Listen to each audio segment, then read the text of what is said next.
칼빈주의 구원론은 하나님의 절대적인 주권과 영광을 강조하며 인간의 구원이 전적으로 하나님의 은혜에 달려 있음을 분명히 합니다. 이는 에베소서 1장 4절과 5절, 로마서 9장 11절에서 16절과 같은 성경 구절을 근거로 하여 하나님의 예정과 선택 교리를 뒷받침하며 구원이 인간의 노력이나 공로가 아닌 하나님의 주권적 은혜로 이루어진다는 점에서 신자들에게 큰 확신을 제공합니다. 이러한 교리는 구원의 확실성을 보장하고 하나님의 전지전능하심을 찬양하는 데 강력한 도구로 작용합니다. 그러나 칼빈주의 구원론은 몇 가지 한계를 지니고 있습니다. 먼저 인간의 책임과 자유의지를 강조하는 성경적 균형을 다소 약화시킬 수 있다는 비판이 제기됩니다.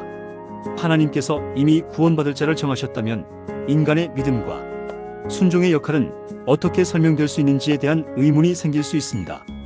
또한 예정론은 복음 전도의 필요성과 긴장 관계를 형성할 가능성이 있습니다.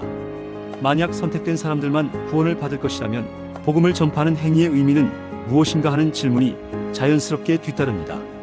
그런데 이런 예정의 교리를 들으면 그렇다면 우리가 할 일은 없지 않나요? 라고 생각할 수 있습니다. 여기서 중요한 점은 성경은 하나님의 주권과 인간의 책임이 함께 작동한다고 가르친다는 것입니다.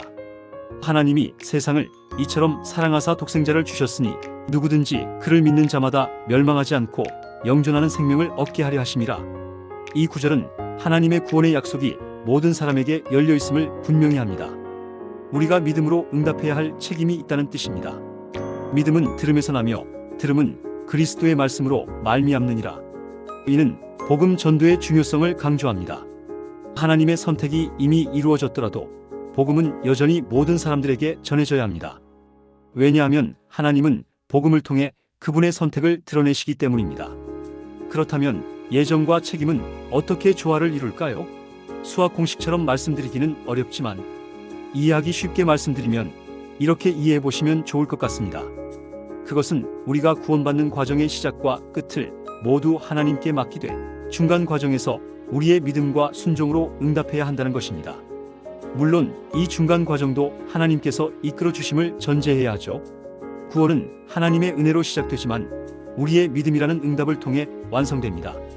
결론적으로 예정은 하나님의 주권을 높이고 우리의 책임은 그분의 은혜에 응답하는 방법입니다.